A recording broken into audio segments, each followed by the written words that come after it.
and we are live. We're back and we're live, and it's another LinkedIn Live event with Maria and Gareth.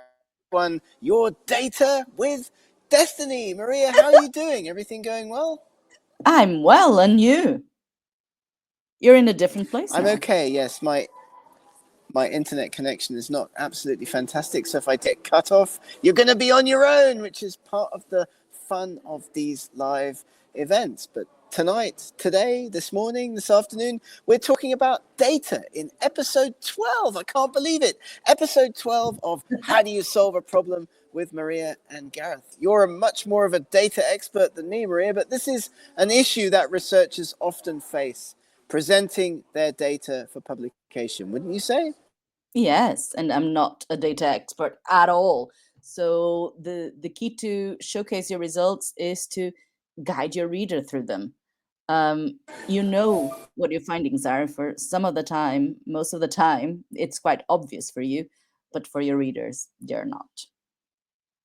Well, we may have some data experts in the audience today. Darko, if you're listening, do drop us a comment on LinkedIn. If you're listening to this event on LinkedIn right now, you can put some comments there on the LinkedIn feed. We'll see them on our feed. We'll be able to respond to them, which will be absolutely fantastic. But as Maria says, when presenting data, the key is to highlight and showcase your findings because you know what they are, but your readers might not. And it's all about ethics, right, Maria? This is part of the ethics cycle that we talk about a lot in our Sci-Train training. Ethics matter.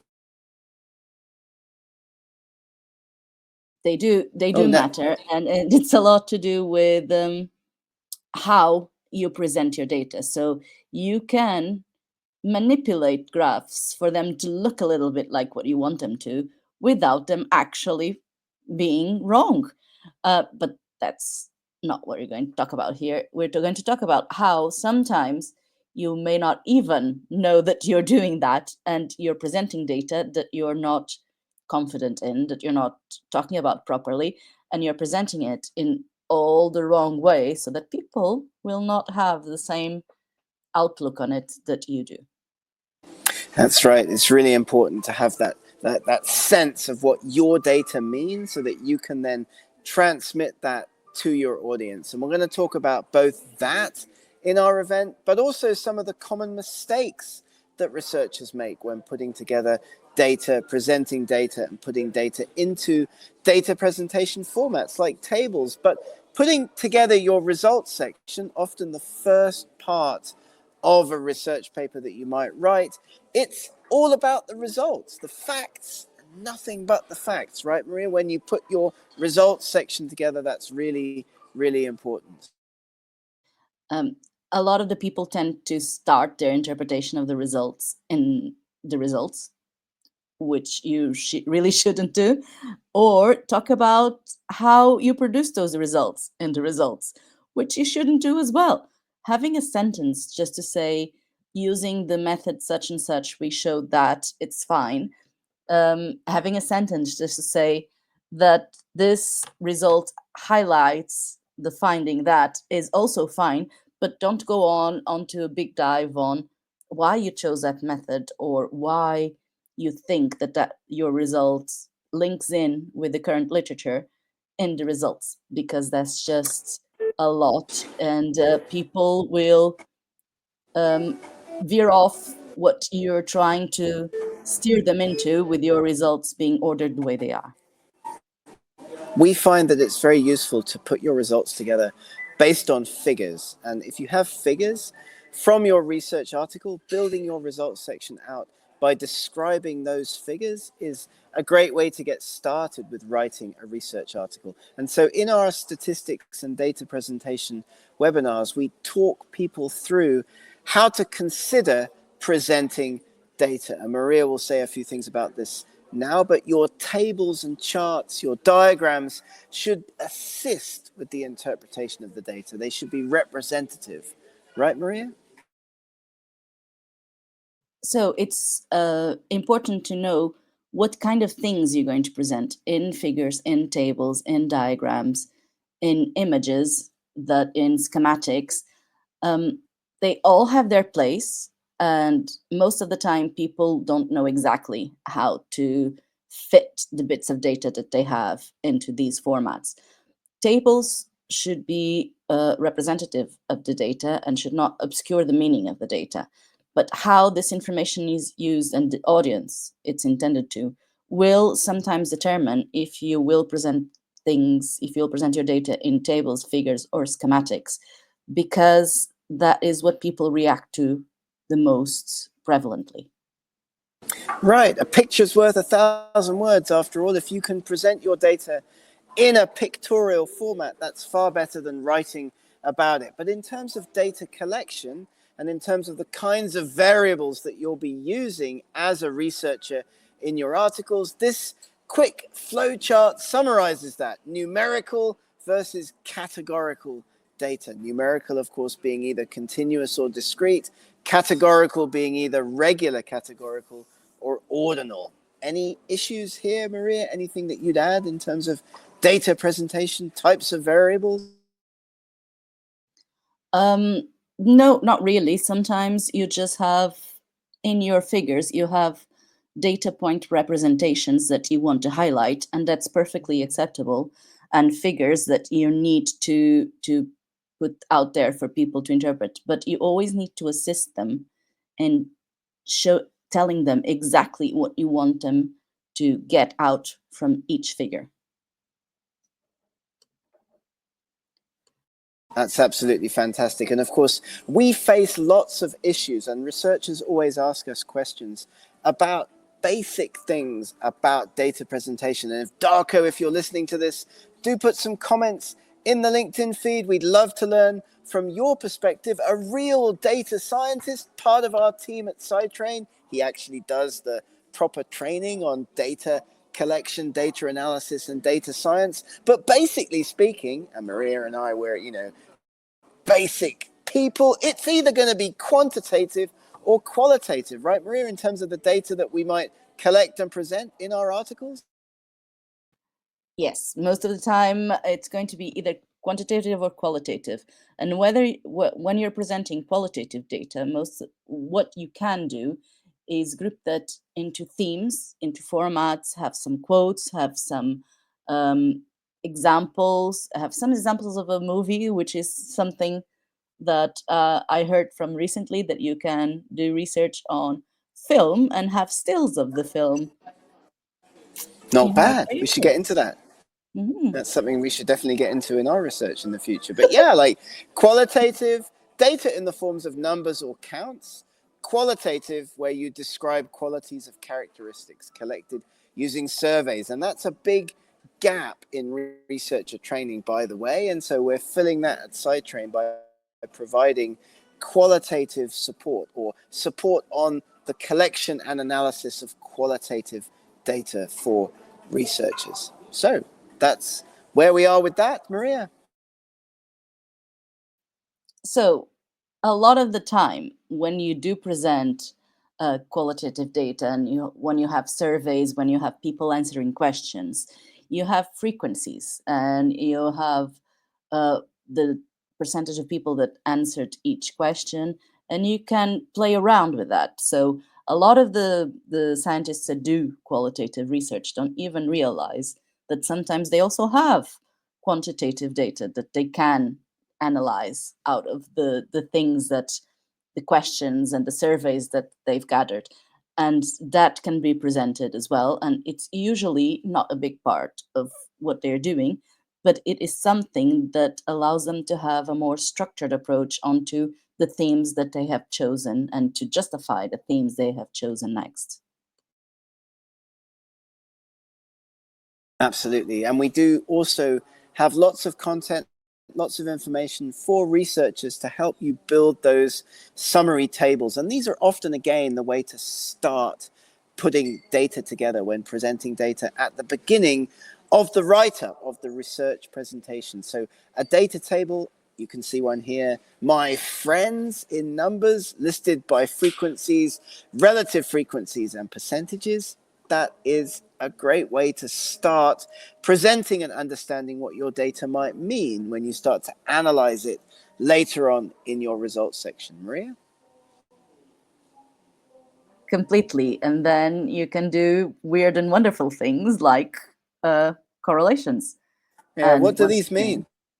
again, so if you have a whole blob, it means that no data is correlated to any data, because what you're probably seeing there is one variable in one axis and the other in the y-axis, and one variable in the x-axis. If you have them starting to form a straight line, then they are more and more correlated, and they can be positively correlated or negatively correlated, whether they both grow at the same pace or if one grows inversely proportional to the other one. But those are the ways that you can actually start to get some insight into all of the things that you've collected actually mean. So variables here shown x and y axes, like those are the correlated, and that correlation coefficient that we see all the time is there on those data visualizations. But it's really important, as Darko, if you're listening to this, you'll be able to point out for us, of course, correlation and causation, that famous confounding factor for researchers around the world. If you've got a correlation in your data, that of course doesn't imply causation, right, Maria? There's nothing necessarily there hypothesis testing wise. That's exactly the difference between spurious correlation and what you're trying to get is hypothesis testing wise. So you can get loads of numbers and you can fit them to a line. And this is what's shown here. Whenever you do have a correlation, basically what you're doing is just seeing trends in your numbers and whether or not they relate to each other in some form of way. But that can be because of something that you actually are trying to measure, or just because it happens, right? And one of my favorite ones is here, in starting in the seven deadly sins of data analysis, which is to do with, wait, I'll get there. Robbers in Vermont. This is my favorite one. Can Do I you just like say that this if you one? haven't, I love this one. If you haven't listened to our seven deadly sins of data hacking, data problems, it's got a food theme. It's on the YouTube channel. You can listen to it. You can scroll down the Sci-Train LinkedIn. You can have a listen to that. Food themed seven deadly sins, data analytical issues. Harking. Maria, what's harking? What is that? So that is hypothesizing after the results are known, which is whenever you don't really, you're just gathering data for the sake of gathering data. You don't really have a why as to what you're doing. And then you find some weird correlation and you assume that this probably has something to do, one variable has to do with the other. But that doesn't mean it's actually the case, because spurious correlations exist in life. Yeah, exactly. You can see on this graph a spurious correlation between comics and robberies in the US state of Vermont. Of course, there might be a correlation, probably not, but this is an example of a hypothesis that's been put together after the results, after the data have been collected. Another big one, and you can see the food theme starting to come in here again. If you haven't listened to our food themed seven deadly sins of research, now's your chance. Go and have a listen to that. It's a really great way to get into some of the issues and problems that researchers face with data. What about cherry picking, Maria? So whenever you go cherry picking, if you've ever went, or if you're just too young and have never seen a cherry out live in the wild, you select the ones that look the most appetizing, because those are the ones that you want to eat first. And that's exactly what you do with some of the data. You may not even be aware that you're selecting sections of the data that fit into what you're trying to say. And that's most of the time, people will get to that if they are removing outliers for no particular reason, if they don't have a consistent approach to the stats of what they're doing or presenting the results. How would you cherry pick data in paleontology, Gareth? Well, Well, in paleontology, you cherry pick data by collecting a spreadsheet, like let's say of fossil occurrences like over time, and then Mm-hmm. just delete the occurrences that don't fit with your previous hypothesis. We see this a lot. Like there's been some famous examples recently in behavioral ecology, where researchers Oh. have decided that they're going to show something particular, and so they've the data, they've cherry picked their data to show the hypothesis that they would like to show with the data. And that, of course, it's difficult to, pick up, but as we're all ethical researchers, presenting and analyzing our data in the most ethical way, we need to be aware of these issues. And, you're presenting data, you're putting it onto a preprint platform, you're putting it out into a data repository. You want to be reproducible. What about p hacking? What about that? What's p hacking? So, most of the time, especially in quantitative research and in biology, because biological variables are so variable, you need to figure out, you need to have a great number of samples whenever you're trying to prove something, to try to prove a causation or to try to prove a hypothesis. So, a lot of the time, you may not have enough. So you may have a P in your hypothesis testing that is close to significant, but not really, and you get very frustrated. So what you can do there, instead of the things that are not really what you should be doing, you can collaborate to collect more data, and you can use directional tests to increase your statistical power, depending on whether or not your hypothesis allows it. But most of the time, what is really, really important, whether you're doing clinical or preclinical research or whatever other kinds of research you're doing, submit a registered report of what you want to do before you start to do it. That's what I was going to ask you about. Like, what is a registered report? So, is when you plan out your experiment and your analysis plan and the number of samples you want to collect, what that's your goal to collect, and you have that published and peer reviewed before you start to collect the data or before you end your data collection period. Oh, right. So I like put out there in the peer-reviewed literature my method, like what I'm going to be doing, like how I'm going to be collecting the data. I see. Okay. Well, if you haven't done that, maybe that's a good idea, especially for people listening to this in a quantitative field. I mean, that would be fantastic, right?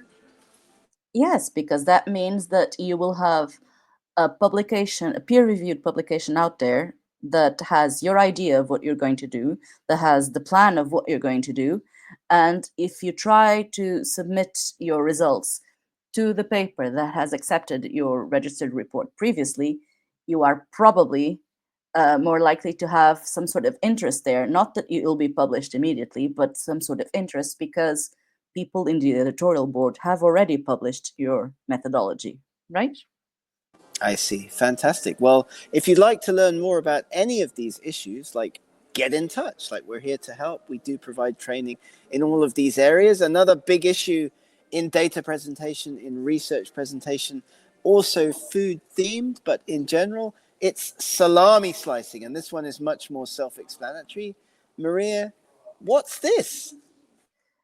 This is very prevalent. And a lot of the time, it may not even be the fault of the researchers. It may be that because you have word limits, you can't present your full story in one paper. And that's very annoying because it means that you will have to chop it up into little pieces and then try to disguise it as individual stories that all come together to form a big whole theory. Um, it just means that you're going to get a lot of different little papers with the same story, different facets of the same story being published, which means that you will have a lot of people reviewing your papers, that you will have a lot of editors working on your papers, and it may not even be very nice to your colleagues.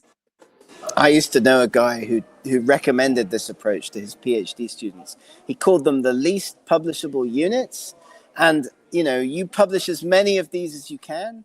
So rather than writing one paper, you write 5 papers. It's not a recommended strategy. It won't lead to a good reputation as a writing and publishing academic, and it certainly won't lead to those decent impact factor publications that we all need to advance our careers. So salami slicing, a waste of resources, leading to flawed meta-analyses, and it really distorts that reward system. We've seen lots of examples of this recently. Researchers with hundreds and hundreds and hundreds of papers, right, Maria? Which they didn't even got involved in that much in some of the papers, and you don't even know if they are aware of how many papers they have. It seems all a bit out there in the air. But one of my favorite ones is double dipping. Yes, Do you yes. know what this is, double dipping? I do. I think something to You do with think? dipping my chips in the cheese. No, that's not Dipping it, your right? chips in the cheese, licking them, and then dipping them again with all of your weird saliva that's gone off.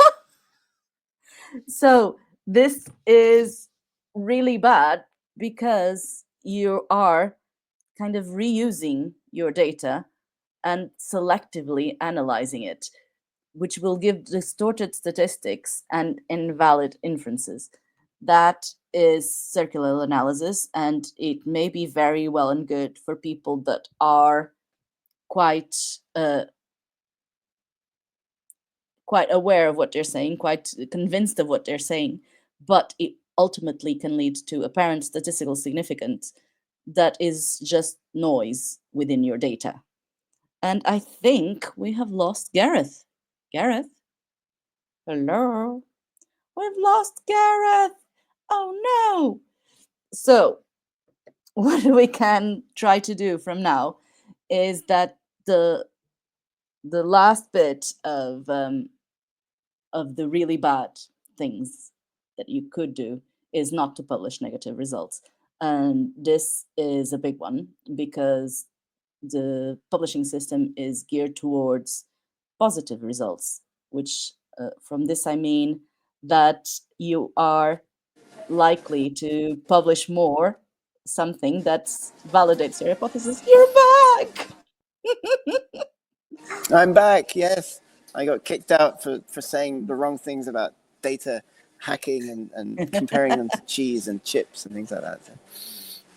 So we were talking about negative results and how important it is to publish them because it just tells Oh, people fantastic. that you've tried and tried and tried something and you still don't see any differences. So maybe that's because there is no difference and you shouldn't be knocking at that door repeatedly.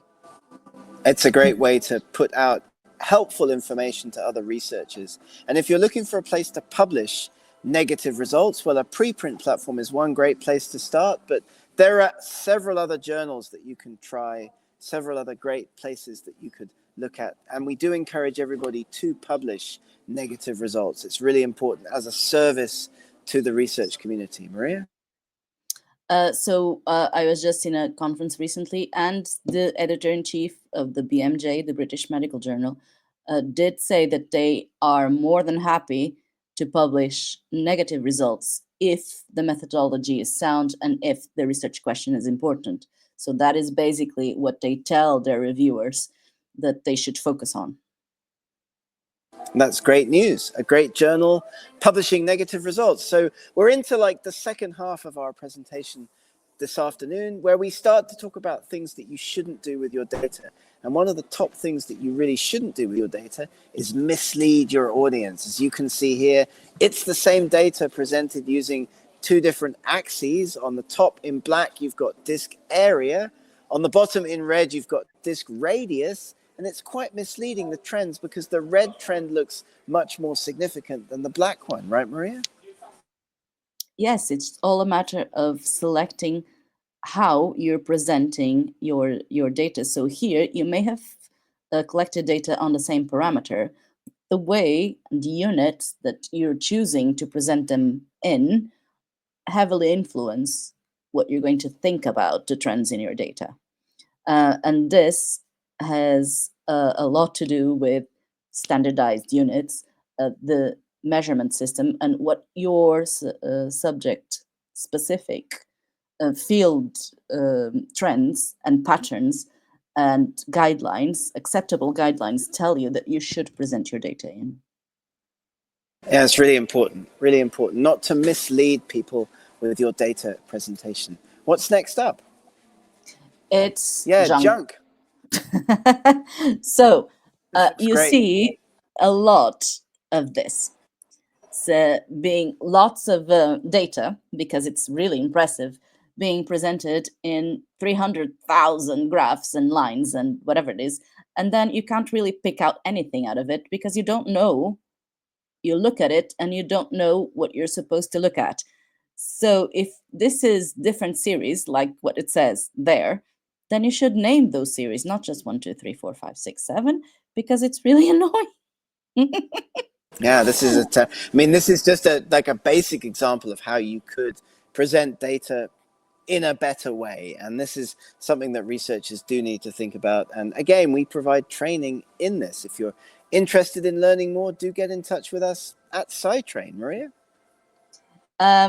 Yes, and from what we started, now we're going to end in the same with the same kind of thing, because it is a contentious theme, which is tables. When you should use tables. If a trend is not important, don't use. You could use a table, but if a trend is important, please don't. If there are not that many numbers, please use a table, but if there are 100,000 of them, don't. And to Yeah, complement other summarize your data data. presentation, to complement Yeah, other summarize your data data. presentation formats, you can have supplementary information. And lots of people put tables in supplementary information when it's just a lot of information that you need to present, but it doesn't all have to be in the main figures and in the main tables of your main article. Nice. What we got next? Tables. We're moving on to styles and principles. We've just put together on this slide some helpful principles, some rules, some principles of use. Like, we won't read this out because we're pressed for time in this event, of course, but what should you include, what should you not include in your tables? And here you can see that it's much clearer, much easier to understand the results if you just present a summary, as you can see on the right hand side of this data presentation, rather than all of the data, as you can see on table 1 on the left. Right, Maria? It just means that you are going to focus people's attentions on what you want them to look at. And it is very important to keep tables as simple as possible, like what you have here. But if you can't, if they are complex tables, they will need to have clear um, columns and row headings so that you know what you look at the beginning. And for there, at least, you see that you're comparing 2 years and trends in 2 years for manufacturers and sales. And that's just from looking at it blindly. You don't even know. You have a legend, you have a title, you have something that tells you what to look at and what to focus on. Yeah, so again, like, if you need support or help with any of this kind of thing, do get in touch with us, because we're here to help, and we are providing training in all of these areas of the research cycle. So data presentation, how to format and put your data together into research articles, and those fascinating data tables, right, Maria? Yeah, so this is something that I often see, which is not nice because you can't really know what you're looking at, and it just is a lot to deal with visually. You get lost and you don't even know what you're looking at anymore. Well, I mean, if you're going to put a table together, you've got to make sure the formatting is consistent, both for the table itself, and no prizes for spotting all of the different formatting issues in this table, but also following the journal style. And we do a lot of editing work for different journals, different researchers. This is one thing that people often struggle a lot with, like putting their data presentation style into an acceptable format for journal submission.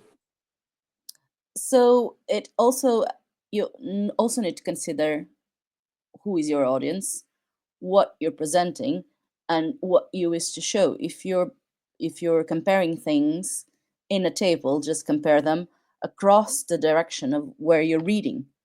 So this may mean that if you're writing a paper in Arabic, you may want to switch around your tables when you're presenting this to an English speaking audience. Right, Gareth? So, Absolutely, absolutely. This is really important. Like, what's the journal style? Who are your audience? And what is it that you want to show? And one great tip that we do have is to create a usable template. So, a table template that you can use for data presentation and then in later articles that you might write for future pieces of research. and of course, if you're presenting your data and if you're doing research in a particular field, you'll probably want to have it consistent so that you yourself can know how your research is evolving. And Right, a lot of right. the time, whenever you're doing something like this, you want to capture trends. And if you want to capture trends, then use histograms because they represent a frequency table. They summarize the data, and they're much more visually appealing way of presenting this to a wider, broader audience that doesn't know exactly what you're talking about, the finer details of what you're talking about. 100%. Histograms are amazing. Once again, here you can see my Facebook friends plotted as a histogram. They're very useful as a summary when dealing with large data sets. You can also use them to identify outliers and any gaps, any areas for future research in your data set. Maria. Um, right. So if you have a few Facebook friends of a more advanced age, that just may mean that you're focusing too much on your children. Yeah, well, I only joined Facebook a few weeks ago, so anyway, I think that probably brings us close to the end of our event this afternoon, right? Thank you so much for joining us. It's another of our How Do You Solve a Problem with Maria and Gareth events. Do follow us, Sci-Train on LinkedIn, and we'll see you in our next one. Thank you for joining. Thank you for your attention. Maria, thank you so much. You saved us today. Thank you. It was a pleasure, and I hope you get well soon.